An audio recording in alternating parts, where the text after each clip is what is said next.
ଖଡ଼ିଆଳରେ ବାହୁଡ଼ା ଯାତ୍ରା ହର୍ଷ ଉଲ୍ଲାସରେ ଶେଷ।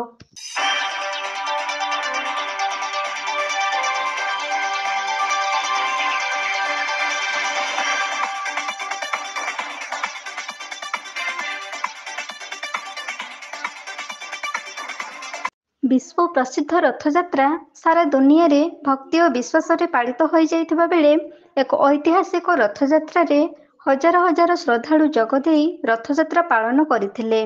ଭାବର ଠାକୁର ବିଶ୍ୱକର୍ତ୍ତା ପ୍ରଭୁ ଜଗନ୍ନାଥ ଭାଇ ବଳଭଦ୍ର ଏବଂ ଭଉଣୀ ସୁଭଦ୍ରାଙ୍କୁ ନେଇ ଗୋଟିଏ ବର୍ଷରେ ଥରେ ମାଉସୀ ଘରକୁ ଯାଇଥାନ୍ତି।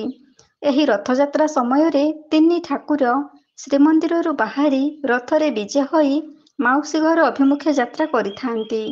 ଦୀର୍ଘ ଗୋଟିଏ ବର୍ଷର ବ୍ୟବଧାନ ପରେ ତିନି ଠାକୁରଙ୍କୁ ଖୁବ୍ ନିକଟରେ ପାଇ ଦର୍ଶନ କରିବାର ସୁଯୋଗ ପାଉଥିବା ଭକ୍ତମାନେ ରଥଦାଣ୍ଡରେ ପ୍ରବଳ ଗହଳି ଲାଗିଥାନ୍ତି।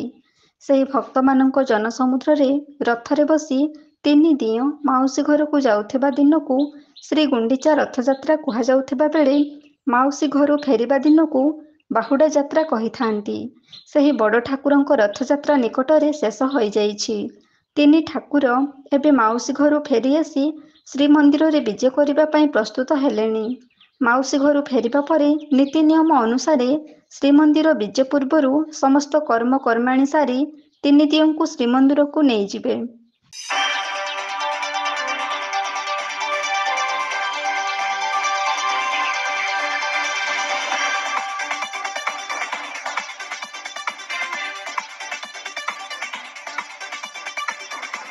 ନୂଆପଡ଼ା ଜିଲ୍ଲା ଖଡ଼ିଆଳଠାରେ ପ୍ରସିଦ୍ଧ ରଥଯାତ୍ରା ମହାସମାରୋହରେ ଶେଷ ହୋଇଯାଇଛି। ବାହୁଡ଼ା ଯାତ୍ରା ଦିନ ତିନି ଠାକୁର ମାଉସୀ ମା ମନ୍ଦିରରୁ ପୁଣି ଶ୍ରୀମନ୍ଦିରକୁ ବାହୁଡ଼ି ଆସିଛନ୍ତି। ଖଡ଼ିଆଳର ଯୁବରାଜ ଦେବଦେବ ସିଂହଦେଓ ଛେରା ପହଁରା ଦେଇ ପହଣ୍ଡି ରଥକୁ ପୂଜାର୍ଚ୍ଚନା ପରେ ଜଗନ୍ନାଥ ସେବକଙ୍କ ଦ୍ୱାରା ବାହୁଡ଼ା ରଥରେ ଜଗନ୍ନାଥଙ୍କ ନନ୍ଦିଘୋଷ, ବଳଭଦ୍ରଙ୍କ ତାଳଧ୍ୱଜ ଏବଂ ଦେବୀ ସୁଭଦ୍ରାଙ୍କ ଦେବଦଳନ ରଥକୁ ଟାଣି ଟାଣି ଖଡ଼ିଆଳ ନଗରସ୍ଥିତ ମାଉସୀ ମା ମନ୍ଦିରଠାରୁ ଶ୍ରୀମନ୍ଦିର ଅଭିମୁଖେ ଅଣାଯାଇଥିଲା। ଘଣ୍ଟା, ବାଦ୍ୟ ଏବଂ ଶଙ୍ଖଧ୍ୱନିର ସୁମଧୁର ସ୍ୱରରେ ଶ୍ରଦ୍ଧାଳୁ ଏବଂ ଭକ୍ତଙ୍କ ଗହଳିରେ ଦଧିବାମନ ଅବତାରରେ ପ୍ରଭୁ ଜଗନ୍ନାଥଙ୍କୁ ପାରମ୍ପରିକ ଅନୁସାରେ ସେବାୟତମାନେ ରଥରେ ତିନିଥର ପରିକ୍ରମା କରିଥିଲେ। ମାଉସୀ ମା ମନ୍ଦିରରୁ ନିଜ ଜଗନ୍ନାଥ ମନ୍ଦିରକୁ ତିନି ଠାକୁର ଫେରିଆସିଛନ୍ତି।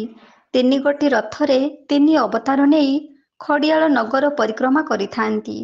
ବଡ଼ ଗୁଡ଼ିରେ ଦଧିବାମନ, ମଝିଆ ଗୁଡ଼ିରେ ମଦନ ମୋହନ ଏବଂ ସାନ ଗୁଡ଼ିରେ ପତିତ ପାବନ ରୂପେ ପୂଜା ପାଇଥାନ୍ତି। ରଥଟଣା ଦେଖିବା ପାଇଁ ଏଠାରେ ହଜାର ହଜାର ଶ୍ରଦ୍ଧାଳୁମାନଙ୍କ ଗହଳି ଲାଗି ରହିଥିବା ଦେଖିବାକୁ ମିଳିଥିଲା।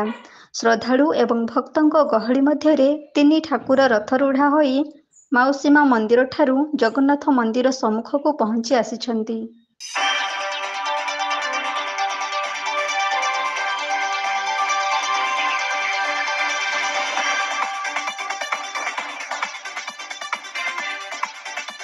ନୂଆପଡ଼ାରୁ ଲୋକନାଥ ପଟେଲଙ୍କ ରିପୋର୍ଟ, এবি ନ୍ୟୁଜ୍।